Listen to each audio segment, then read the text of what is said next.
जय हिंद सभी छात्रों को। बच्चों, आज की क्लास में हम सोशल साइंस के वीवीआई ऑब्जेक्टिव क्वेश्चंस को याद करेंगे। ये सभी ऑब्जेक्टिव क्वेश्चन क्लास 10th के हिस्ट्री के हैं, जो कि बहुत ही इम्पोर्टेंट है और आपके परीक्षा के लिए बहुत ही महत्वपूर्ण क्वेश्चन है। तो सभी छात्र क्लास को अच्छे से देखिएगा, आज की क्लास को लाइक करिएगा और अपने मैट्रिक परीक्षा के लिए चैनल को सब्सक्राइब करिएगा। चलिए क्लास को शुरू करते हैं। पहला क्वेश्चन सही बच्चों के लिए, वियना सम्मेलन की मेज़बानी किसने की थी? बहुत ही अच्छा क्वेश्चन है और वीवीआई प्रश्न है। वियना सम्मेलन की मेज़बानी किसने की थी? तो इस प्रश्न के लिए आंसर सभी बच्चे याद रखेंगे। आंसर होगा मैटरनिक। ठीक है, आंसर होगा मैटरनिक। अगला क्वेश्चन है, निम्न में से किस सम्मेलन में जर्मनी की क्षतिपूर्ण राशि को कम कर दिया गया था? बहुत ही अच्छा प्रश्न है सभी बच्चों के लिए। निम्न में से किस सम्मेलन में जर्मनी की क्षतिपूर्ण राशि को कम कर दिया गया था? तो इसके लिए सभी स्टूडेंट याद रखेंगे लॉसने सम्मेलन। ठीक है, क्या याद रखेंगे? लॉसने सम्मेलन। चले अगले क्वेश्चन को यहाँ पर सभी बच्चे पढ़ेंगे। अमेरिका में न्यू डील किसने लागू की थी? अमेरिका में न्यू डील किसने लागू की थी? आंसर याद रखेंगे फ्रैंकलिन डी रूजवेल्ट। ठीक है, चलिए अगला क्वेश्चन है, हिगेल किस देश का दार्शनिक था? प्रश्न है, हिगेल किस देश का दार्शनिक था? इस प्रश्न का आंसर सही बच्चे बताएंगे। क्या होगा? आंसर होगा कि वह जर्मनी का दार्शनिक था। ठीक है, तो याद रखना है, आंसर होगा जर्मनी। अगले प्रश्न की तरफ बढ़ेंगे बच्चों। अगले प्रश्न को यहाँ पर सही पढ़ेंगे।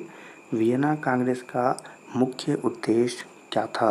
प्रश्न है, वियना कांग्रेस का मुख्य उद्देश्य क्या था? तो याद रखेंगे राजतंत्रों को पुनर्स्थापित करना। ठीक है, अगला क्वेश्चन है, सिकंदर कहाँ का निवासी था? क्वेश्चन है, सिकंदर कहाँ का निवासी था? सभी स्टूडेंट याद रखेंगे कि वह यूनान का निवासी था। ठीक है, यूनान का निवासी था। चलें अगले क्वेश्चन को देखते हैं। अगला क्वेश्चन है, फ्रांसीसी क्रांति कब हुई थी? वीवीआई क्वेश्चन है, सभी स्टूडेंट आंसर बताएंगे। फ्रांसीसी क्रांति कब हुई थी? तो सभी को याद रखना है 1789 में हुई थी। अगला प्रश्न है, राष्ट्रीय आंदोलन का केंद्र चेना विश्वविद्यालय कहाँ स्थित है? क्वेश्चन है, राष्ट्रीय आंदोलन का केंद्र चेना विश्वविद्यालय कहाँ स्थित है? इस प्रश्न के लिए आंसर सभी को याद रखना है कि जर्मनी में स्थित है। चलें अगले क्वेश्चन को यहाँ पर देखेंगे। कुसुत का संबंध किस देश से है? बहुत ही अच्छा प्रश्न है, कुसुत का संबंध किस देश से है?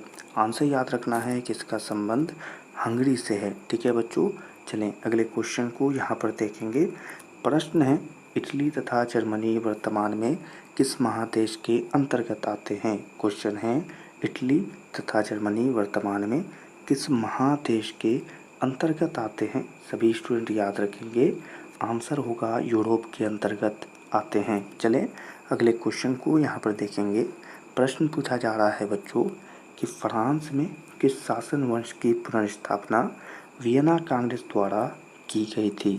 अच्छा प्रश्न है और आंसर याद रखेंगे बोर्बो वंश इस प्रश्न का आंसर होगा। ठीक है, महत्वपूर्ण है, सभी स्टूडेंट याद रखेंगे। अगले क्वेश्चन को यहाँ पर देखना है।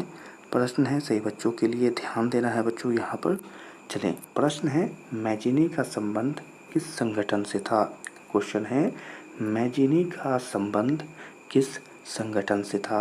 आंसर याद रख लेंगे कि कार्बोनरी संगठन से था। ठीक है बच्चों, अगला प्रश्न है, इटली एवं जर्मनी के एकीकरण के विरुद्ध निम्न में से कौन था? इटली एवं जर्मनी के एकीकरण के विरुद्ध निम्न में से कौन था? आंसर याद रखेंगे ऑस्ट्रिया इसके विरुद्ध में था। चलें अगले प्रश्न को यहाँ पर देखेंगे। काउंट काबू को विक्टर इमैनुएल ने किस पद पर नियुक्त किया था?